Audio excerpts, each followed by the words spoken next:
dan komunikasinya sangat baik dengan siapapun, sehingga kita harapkan nanti ada percepatan. Kemarin saya sudah sampaikan kepada Pak Heru, utamanya persoalan utama di DKI Jakarta, macet, banjir, harus ada progres perkembangan yang signifikan. Pak Heru kan lama sekali sejak wali kota di DKI, kemudian waktu memegang Badan Keuangan, saya tahu betul rekam jejak, cara bekerja, kapasitas, kemampuan, saya tahu semuanya. Memastikan saluran permukaan bebas dari mampet sampah. Sekali lagi, saya tidak mengulang ini menjadi KPI Bapak. Sekali lagi, KPI Pak Lurah, saya akan keliling menanyakan ini, apa yang saya ceritakan nanti mungkin sampai selesai, bisa 1 jam, bisa 2 jam.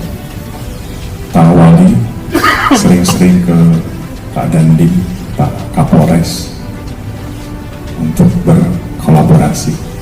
Pengalaman saya mungkin tidak cocok di wilayah bapak-bapak, tapi saya lakukan ketika 2014, saya bahas pembahasan 2014 sederhana. Saya ambil apel di Polres, Kapolres ambil apel Senin di Wali Kota, begitu juga Dandim. Pangkalan Jati mana ya? Pangkalan Jati Kalimalang, Lurahnya mana? Itu dekat rumah sakit Universitas siapa kelurahan? Menyempurnakan data. Sekali lagi saya tidak. Data sudah sempurna, ambil random, bukadis, pilih, ambil, kasih ke Pak Wali Kota, 10 itu tolong dicek, nanti dilaporkan ke asisten Pak Bos. Kalau oke, jalan, kok tidak perbaiki. Ada video yang baru aja beredar, itu ada eskavator yang lagi ngeruk waduk fluid di Jakarta Utara. Yang dikeruk eceng gondok. Kayaknya mungkin itu lagi panen eceng gondok. Pak Anies memang baik hati. Dia yang memelihara eceng gondok di waduk fluid, Pak Heru yang sekarang panen dikerukin. Kayaknya, tapi bukan cuma eceng gondok doang. Ada sampah, ada apa yang juga dikerukin agar Jakarta nggak kebanjiran lagi. Mungkin pikiran Pak Heru seperti itu. Pak Anies karena suka dengan hijau-hijau, jadinya eceng gondok di waduk fluid dibiarkan saja. Karena kalau dikeruk ya hijau-hijaunya hilang. Tapi ada yang protes, katanya suka sama yang hijau-hijau. Tapi pohon di Monas pernah ditebangin ketika mau dilakukan revitalisasi Monas. Sekitar 200 lebih pohon ditebang di Monas, dan kemudian ya resikonya Monas jadi lebih gersang sih. Dulu banyak yang protes ketika Monas pingin direvitalisasi dan akhirnya nggak jadi. Kenapa nggak jadi? Karena ini dia, kucuk-kucuk mau ngebongkar-bongkar Monas. Padahal wilayah Monas itu, di situ bukan cuma wewenang Gubernur Jakarta. Bilang, Anies tuh sebentar lagi juga pakai rompi orange.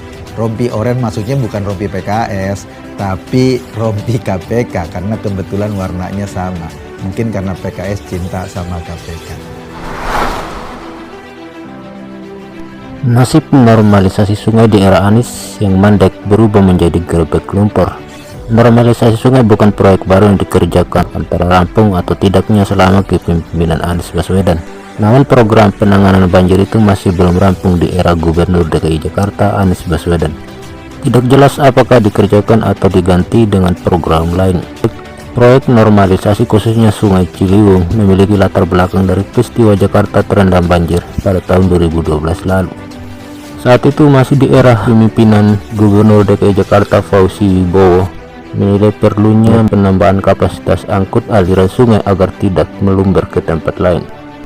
Setelah ide datang dari Fauzi Bowo, normalisasi Sungai Ciliwung mulai dikerjakan di era kepemimpinan Gubernur DKI Jakarta Joko Widodo dan dilanjutkan oleh wakilnya Basuki Cahayapurnama yang diangkat menjadi Gubernur DKI Jakarta tahun 2014 lalu. Target normalisasi Sungai Ciliwung mencapai 33 km yang terbentang dari jembatan Jalan TB Simatupang hingga pintu air Manggarai.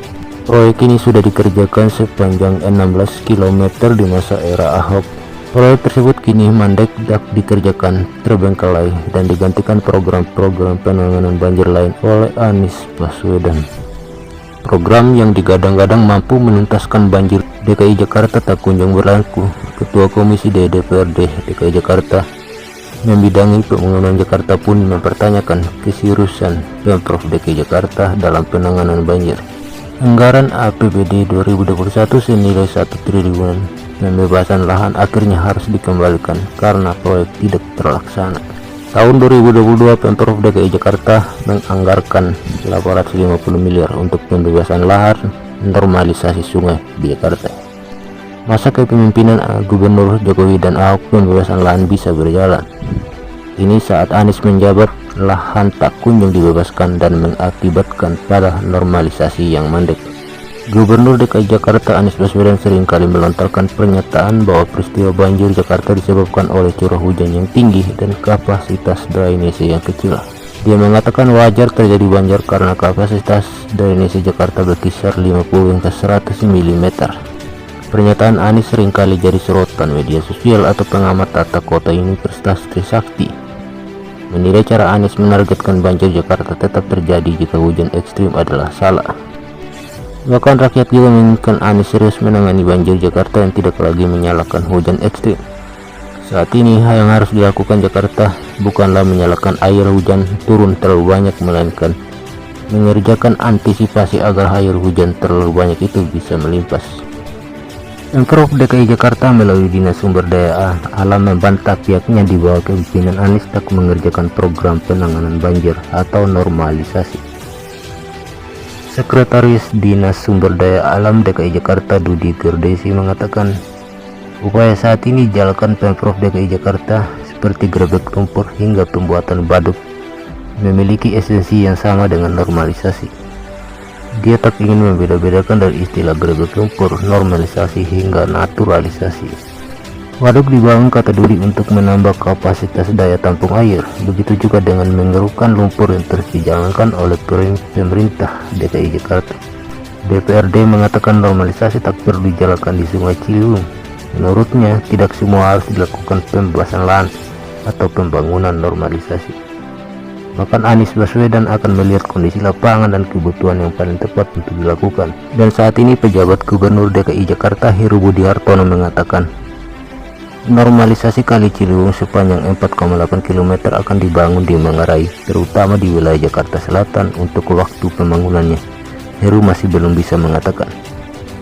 Namun ia telah bertentri ATR Kepala BPN. Sebelumnya Heru Budi menargetkan merampungkan normalisasi Sungai Ciliwung sepanjang 4,8 km. Target itu Heru Budi ditetapkan selama memimpin ibu kota panjangnya 40,8 meter. Heru menjabat PJ Gubernur DKI Jakarta sejak 17 Oktober 2022. Dia bakal menjadi nakoda Jakarta selama 1 tahun. Kepala Sekretaris Presiden ini lantas fokus pada 3 masalah, yaitu penanggulangan banjir, mengatasi kemacetan, dan menata kota. Salah satu gencar yang dilakukan Heru adalah melanjutkan normalisasi Kali Ciliwung. Sebelumnya normalisasi Kali Ciliwung mandek sejak era mantan Gubernur Jakarta Anies Baswedan. Pemerintah DKI bahkan telah mengalokasikan anggaran pembebasan lahan normalisasi kali dengan rancangan APBD DKI 2023. Menurut Heru, nilainya mencapai sekitar 700 miliar untuk pembebasan lahan tersebut di 4 kelurahan.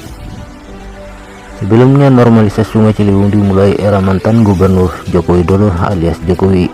Beberapa rumah warga di bantaran sungai bahkan digusur saat mantan Gubernur Basuki Cahayapurnama alias Ahok menjabat.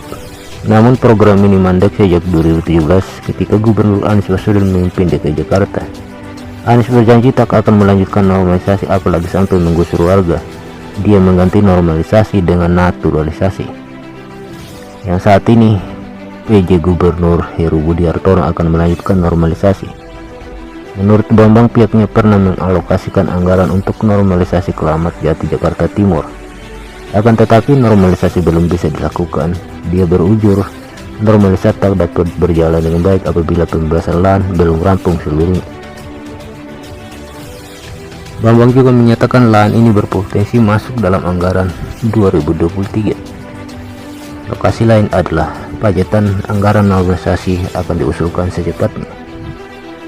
Mantan Gubernur DKI Jakarta Anies Baswedan menyebutkan pembangunan sumur resapan merupakan salah satu upaya mengatasi banjir Jakarta dan pada beberapa lokasi tikungan. Menurut Anies, lokasi berbentuknya tikungan membuat air mudah mengalir sehingga saat itu hujan lebat datang membentuk genangan yang mengakibatkan banjir. Adapun pada selama malam, Anies sempat mendatangi kawasan Kuningan, Jakarta Selatan dengan mengirimkan sejumlah alat seperti truk pemadam kebakaran, mobil pompa untuk mengamankan warga yang terdampak banjir. Hingga kini, Anies menuturkan banjir mengenang di rumah warga sudah berkurang dengan bantuan tim dari pemerintah Provinsi DKI Jakarta. Anies terus bersyukur dengan adanya sumur resapan yang sudah dibangun, baik maupun menjadi salah satu solusi untuk mengurangi potensi banjir di kawasan tersebut.